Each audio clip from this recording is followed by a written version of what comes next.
2025-26 അധ്യയന വർഷത്തെ അവധിക്കാല പരിശീലന പരിപാടിയുടെ 2ാം ദിവസത്തെ യാത്രയാരംഭിച്ചത് ഭക്തിസാന്ദ്രമായ തുടക്കത്തോടെയാണ്. തുടർന്ന് 1ാം ദിവസത്തെയും 2ാം ദിവസത്തെയും ഗ്രൂപ്പ് ഡ്യൂട്ടികളുടെ മികവാർന്ന അവതരണവും ഉണ്ടായിരുന്നു. പാറശ്ശാല BRCയുടെ കീഴിലുള്ള സ്കൂളുകളിലെ അധ്യാപകർ മാത്രമല്ല, കേരളത്തിലെ പല ജില്ലകളിൽ നിന്നും വന്ന അധ്യാപകരുടെ മികവാർന്ന അവതരണവും അറിവും എന്നെ അത്ഭുതപ്പെടുത്തി. ഓരോ അവതരണവും ഒന്നിനൊന്നു മെച്ചപ്പെട്ടതും ആയിരുന്നു. തുടർന്ന് സ്വതന്ത്ര രചനാ പാഠങ്ങളുടെ നിർമ്മാണമായിരുന്നു. അവ ഗ്രൂപ്പ് അടിസ്ഥാനത്തിൽ ഓരോ ഗ്രൂപ്പിനും ഓരോ ഭംഗിയുള്ള ആകർഷകമായ ചിത്രങ്ങൾ തന്നിട്ട് അതിനനുസരിച്ച് സ്വതന്ത്ര രചന നടത്തി എന്നു പറഞ്ഞാൽ നിങ്ങൾ വിശ്വസിക്കുമോ? എന്നാൽ സത്യമതാണ്. ഓരോ ഗ്രൂപ്പുകളും തങ്ങൾക്ക് കിട്ടിയ ആകർഷകമായ വായനാ കാർഡുകൾ, സ്വതന്ത്ര രചനാ പാഠങ്ങളുടെ നിർമ്മാണം വളരെയേറെ പുതുമയോടെ അവതരിപ്പിച്ചു. അപ്പോഴാണ് ഞങ്ങളെ ആശ്ചര്യപ്പെടുത്തിക്കൊണ്ട്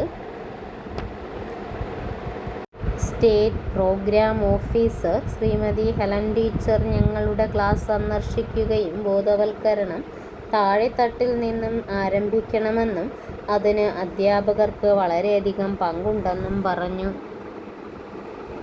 വീണ്ടും ഒരു വിസിറ്റിംഗ് ഞങ്ങളുടെ ക്ലാസ്സിൽ. അത് നമ്മുടെ ഉപജില്ലാ ഓഫീസർ, എഡ്യൂക്കേഷണൽ ഓഫീസറും ആയിരുന്നു. തുടർന്ന് ഞങ്ങൾ എല്ലാം മറന്ന് സുംബയുടെ ബാലപാഠങ്ങൾ അഭ്യസിക്കുന്ന തിരക്കിലായി. 5 ഗ്രൂപ്പുകൾ മാറ്റുരയ്ക്കാൻ തീരുമാനിക്കുകയും ഓരോ ഗ്രൂപ്പുകളും ഒന്നിനൊന്ന് മെച്ചപ്പെട്ട രീതിയിൽ പ്രാക്ടീസ് ചെയ്യുകയും ചെയ്തു.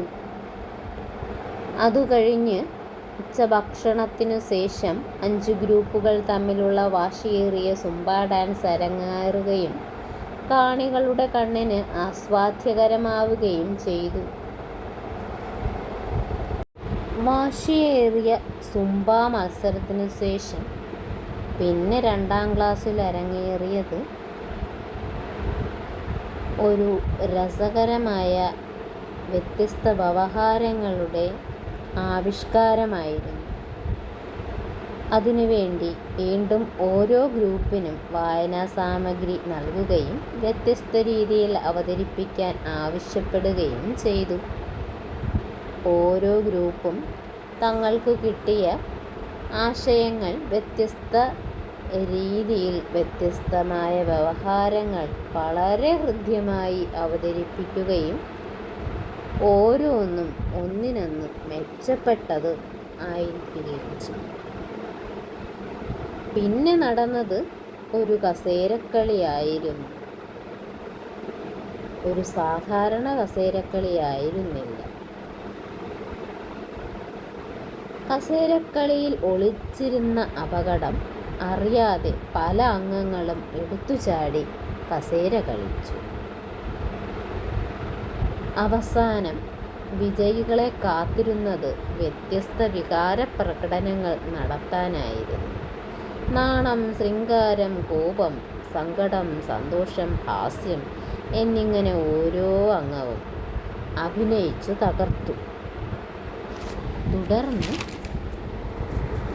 1-2 അംഗങ്ങളുടെ റിവ്യൂ അവതരണത്തിലൂടെ ആ ദിവസത്തെ മുഴുവൻ കാര്യങ്ങളും ഒന്നുകൂടെ അയവിറക്കി ദേശീയഗാനത്തോടെ